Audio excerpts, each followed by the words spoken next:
अस्सलाम वालेकुम। जो चैप्टर हम स्टार्ट करने लगे हैं वो है एटॉमिक स्पेक्ट्रा, और आज की इस वीडियो में हम एटॉमिक स्पेक्ट्रा का इंट्रोडक्शन डिस्कस करेंगे कि एटॉमिक स्पेक्ट्रा क्या होता है, स्पेक्ट्रम क्या होता है और एटॉमिक स्पेक्ट्रा किन किन टाइप्स का है और कैसे फॉर्म होता है। सो स्टार्ट करते हैं लेक्चर को। एटॉमिक स्पेक्ट्रा में हम पहले देख लेते हैं कि स्पेक्ट्रा क्या है basically. So spectra is the plural of the word spectrum, और स्पेक्ट्रम को हम किस तरीके से डिफ़ाइन करते हैं। फॉर एग्ज़ाम्पल हम सपोज करते हैं कि हमारे पास रे ऑफ वाइट लाइट है, उसको हम गुजार देते हैं एक प्रिज्म से। ठीक है, हमने एक प्रिज्म से रे कोई भी किस्म की रे हो सकती है, हमारी सनलाइट हो सकती है, और उसको हमने जो है वो आउटपुट देखा एक स्क्रीन पर। ठीक है, इस स्क्रीन पर हम ये देखते हैं कि जो वाइट लाइट है ये हमारे पास स्प्लिट कर रही है तकरीबन कोई 7 कलर्स के अंदर। ठीक है, और ये 7 कलर्स कौन कौन से हैं? Violet, indigo, blue, green, yellow, orange and red. So basically ये हमारे पास एक बैंड है 7 कलर्स का। ठीक है, इसको हम नाम देते हैं कि ये है हमारे पास स्पेक्ट्रम। ठीक है, तो ये जो बैंड हमारे पास 7 कलर्स का फॉर्म हो रहा है इसको हम कहते हैं स्पेक्ट्रम। ठीक है, यही तो बात हो गई कि स्पेक्ट्रम क्या होता है और कैसे फॉर्म होता है। बात करते हैं एटॉमिक स्पेक्ट्रम की। जब हम एटॉमिक स्पेक्ट्रम की बात करते हैं तो हम जैसे कोई भी atom, as we all know कि atoms are all matter is basically made up of atoms. So atom को अगर हम डिस्कस करें कि एटम में कई एटॉमिक स्पेक्ट्रा कैसे फॉर्म होता है, तो ये हमारे पास आ गया। बेसिकली एटम की कोई भी जो सबसे इम्पोर्टेंट चीज़ है वो है उसके इलेक्ट्रॉन्स। बात करते हैं कि हमारे पास एटॉमिक स्पेक्ट्रा की क्या कंडीशन बनती है। तो बेसिकली जब भी हम किसी भी एटम को एक्सटर्नल एनर्जी या किसी भी किस्म की हीट प्रोवाइड करते हैं तो हमारे पास जो इलेक्ट्रॉन हैं एटम्स की, वो इस एनर्जी को एब्जॉर्ब करते हैं और वो एक्साइटेड स्टेट में चले जाते हैं। जब वो एक्साइटेड स्टेट में चले जाते हैं तो वो अपनी ग्राउंड स्टेट से जंप करके एक हाई एनर्जी लेवल की स्टेट में चले जाते हैं। जब वो इस हाई एनर्जी लेवल की स्टेट में चले जाते हैं उसके बाद फिर जब वो अपनी एनर्जी रेडिएट कर देते हैं तो फिर वो वापस आ जाते हैं अपनी ग्राउंड स्टेट में। ये जो हमारे पास इलेक्ट्रॉन्स का फिनोमेना है, एक हाई एनर्जी लेवल में जाने का और फिर वहाँ से वापस आने का, इस फिनोमेना में इलेक्ट्रॉन्स रेडिएट करते हैं एनर्जी, और इस एनर्जी को हम नाम देते हैं फोटॉन का। बेसिकली फोटॉन्स क्या है? रेडिएशन है जो कि इलेक्ट्रॉन्स एमिट करते हैं जब वो एक हाई एनर्जी स्टेट से लो एनर्जी स्टेट में आते हैं या अपनी ग्राउंड स्टेट से हाई एनर्जी लेवल में जाते हैं। फोटॉन्स को डिफाइन करते हैं कि फोटॉन्स बेसिकली हैं क्या। फोटॉन्स हमारे पास हैं डिस्क्रीट पैकेट्स ऑफ एनर्जी। अगर हम इनको नाम दें कि फोटॉन्स क्या हैं, so photons are basically packets, discrete packets जिनके पास दो किस्म की प्रॉपर्टीज़ होती हैं, एक लाइट की प्रॉपर्टीज़ और एक वेव कैरेक्टरिस्टिक्स। लाइट की प्रॉपर्टीज़ की बात करें या वेव कैरेक्टरिस्टिक्स की बात करें तो हमारे पास वेव कैरेक्टरिस्टिक्स में वेवलेंथ और फ्रीक्वेंसी फोटॉन के पास दोनों मौजूद होती हैं। ये तो बात कर ली हमने कि हमारे पास जो रेडिएशन है वो एटॉमिक स्पेक्ट्रम में कैसी आ गई। तो ये एटम हमारे पास कोई भी हो सकता है, चाहे वो ये हमारे पास सॉलिड का एटम भी हो सकता है, लिक्विड का एटम भी हो सकता है, गैसेस का एटम भी हो सकता है। तो सॉलिड्स, लिक्विड्स और गैसेस, इन तीनों में स्पेक्ट्रम की कंडीशन थोड़ी डिफरेंट होती है।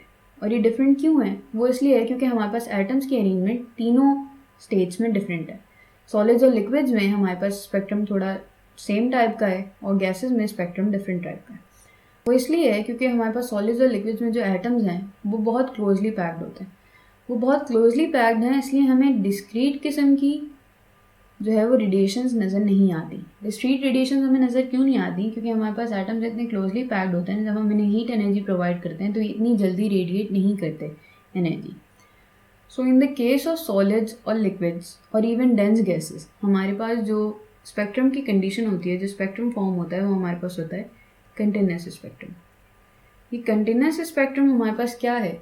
कंटिन्यूअस स्पेक्ट्रम इज़ बेसिकली कि जैसे हमने ऊपर डिस्कस किया कि हमारे पास जो स्पेक्ट्रम फॉर्म हो रहा है वो कुछ इस तरीके से हो रहा है कि हमारे पास violet, indigo, blue, green, yellow और रेड हमारे पास कलर्स फॉर्म हो रहे हैं। तो कंटिन्यूअस स्पेक्ट्रम में अगर मैं बात करूँ तो कंटिन्यूअस स्पेक्ट्रम में क्या कंडीशन होगी कि हमारे पास ये जो वायलेट कलर है, ये वायलेट कलर लाइट होते होते इंडिगो में दाखिल होगा, यानी कलर्स चेंज होते हुए इंडिगो में जाएगा, फिर इंडिगो लाइट होते होते ब्लू फॉर्म करेगा, ब्लू लाइट होते हुए ब्लू ग्रीन होगा, साइन होगा, फिर ग्रीन हो जाएगा। तो इस तरह ग्रीन लाइट ग्रीन होगा, डार्क ग्रीन होगा, हमारे पास बहुत सारे शेड्स होंगे। यानी बेसिकली यहाँ हमारे पास ऐसा नहीं होगा कि वॉयलेट, एक जगह हमने वॉयलेट कलर देखा उसके बाद फिर हमने इंडिगो कलर देखा, ऐसा नहीं होगा। यानी हमारे पास शेड्स, यानी एक डार्क कलर अपने लाइटर शेड्स के अंदर जाते हुए फिर अपना कलर चेंज कर लेगा। सो हमारे पास ये कंडीशन होती है एक कंटिन्यूस स्पेक्ट्रम में, और इसीलिए हम इसको कंटिन्यूस स्पेक्ट्रम कहते हैं, क्योंकि हमारे पास लाइन ऑफ डिमार्केशन हमें नज़र नहीं आती। यानी हम इन दोनों को कोई भी कलर्स को हम डिफ्रेंशिएट नहीं कर सकते कि कहाँ पर हमारे पास कलर जो है वो चेंज हो रहा है। सो बेसिकली ऐसा क्यों है, क्योंकि यहाँ पर हमारे पास ऐसा क्यों हो रहा है, क्योंकि हमारे पास सारी वेवलेंथ्स मौजूद होती हैं। किसी भी कंटिन्यूस स्पेक्ट्रम में हमारे पास वेवलेंथ्स जो हैं वो सारी मौजूद होंगी, मतलब कोई भी वेवलेंथ मिस नहीं होगी। So all wavelengths are present. So सारी वेवलेंथ्स हमारे पास मौजूद होंगी, सारे सेट मौजूद होंगे, कोई भी वेवलेंथ मिस नहीं होगी, तो हमारे पास कलर जो है वो डार्कर कलर्स लाइट होते होते अपने डिफरेंट शेड्स में चेंज होते रहेंगे। लेकिन अगर मैं बात करूं कि हमारे पास गैसेस में क्या कंडीशन है, अभी कंडीशन चेंज क्यों है, क्योंकि हमारे पास गैसेस में बेसिकली एटम्स बहुत फ्रीली मूव कर रहे होते हैं, तो जैसे ही उनको एनर्जी प्रोवाइड करती है वो वैसे ही कोई भी रेडिएशन या फोटोन इमिट करते हैं। तो हमारे पास जो स्पेक्ट्रम की कंडीशन है गैसेस में, वो हमारे पास फॉर्म करती हैं लाइन स्पेक्ट्रम। लाइन स्पेक्ट्रम की कंडीशन क्या होती है कि लाइन स्पेक्ट्रम में, जैसे मैंने यहाँ ऊपर डिफाइन किया कि हमारे पास लाइन स्पेक्ट्रम में ये कंडीशन होगी कि जैसे हमारे पास वॉयलेट है तो यहाँ मुझे वॉयलेट नज़र आएगा, उसके बाद कहीं बीच में गैप आएगा, उसके बाद मुझे जैसे नज़र आ रहा है कि हमारे पास ये इंडिगो कलर है, ठीक है, ये ब्लू नज़र आ रहा है, लाइट ब्लू नज़र आ रहा है, कहीं कहीं फिर मुझे ग्रीन नज़र आएगा। तो यहाँ बीच में हमें गैप्स मिलते हैं कलर्स के बीच में। सो ये जो गैप्स हैं बेसिकली ये हमारे पास जो है वो लाइन स्पेक्ट्रम की निशानी है। और ऐसा क्यों हो रहा है, क्योंकि हमारे पास स्पेसिफिक सेट मौजूद होता है वेवलेंथ्स का। In the case of line spectrum हमारे पास सारी वेवलेंथ्स मौजूद नहीं होती। अगर सारी वेवलेंथ्स मौजूद होंगी तो हमारे पास कंटिन्यूस स्पेक्ट्रम फॉर्म करेंगी, और अगर हमारे पास डिस्क्रीट सेट मौजूद होगा वेवलेंथ्स का तो हमारे पास बेसिकली और लाइन स्पेक्ट्रम फॉर्म करेंगी, और हमें यहाँ पर लाइन ऑफ डिमार्केशन भी नज़र आएगी। यानी हमें कलर्स के बीच में जो है वो हम डिफ्रेंशिएट कर सकते हैं कि ये हमारे पास इंडिगो कलर है, ये हमारे पास जो है वो वॉयलेट कलर है। सो बेसिकली जो भी लाइन स्पेक्ट्रम, जैसे गैसेस हैं हमारे पास, तो गैसेस फॉर इंस्टेंस हमारे पास हाइड्रोजन गैस हो गई, तो जो भी गैसेस हैं, जो फ्री गैसेस हैं हमारे पास, वो हमारे पास लाइन स्पेक्ट्रम फॉर्म करती हैं, और जो सॉलिड या लिक्विड हैं वो हमारे पास कंटिन्यूस स्पेक्ट्रम फॉर्म करते हैं। और इसके अलावा हमारे पास स्पेक्ट्रम की एक टाइप हमारे पास और है जो कि हमारे पास कहलाती है बैंड स्पेक्ट्रम। और ये बैंड स्पेक्ट्रम हमारे पास क्या है, ये हमारे पास फॉर्म होता है बिकॉज ऑफ मॉलिक्यूल्स, या जो मॉलिक्यूलर स्पेक्ट्रा है वो बेसिकली हमारे पास कहलाता है कि बैंड स्पेक्ट्रम, ठीक है, जो हमारे पास मॉलिक्यूल्स हैं। तो और जो लाइन स्पेक्ट्रम है इन सबकी एग्जांपल डिस्कस कर लेते हैं। लाइन स्पेक्ट्रम में हमारे पास जो एग्जांपल है वो बेसिकली किसकी होगी, हम हाइड्रोजन गैस की एग्जांपल ले लेते हैं कि जो हाइड्रोजन गैस है उसका जो स्पेक्ट्रम होगा वो हमारे पास लाइन स्पेक्ट्रम होगा। जो सॉलिड्स या लिक्विड्स में या फिर कंटिन्यूस स्पेक्ट्रम की अगर हम बात करें तो हमारे पास ब्लैक बॉडी रेडिएशन, यानी हमारे पास ब्लैक बॉडी जो रेडिएशन है वो हमारे पास बेसिकली एग्जांपल है कंटिन्यूस स्पेक्ट्रम की। जब हमारे पास मॉलिक्यूल्स हैं वो बेसिकली हमारे पास फॉर्म कर रहे होते हैं बैंड स्पेक्ट्रम।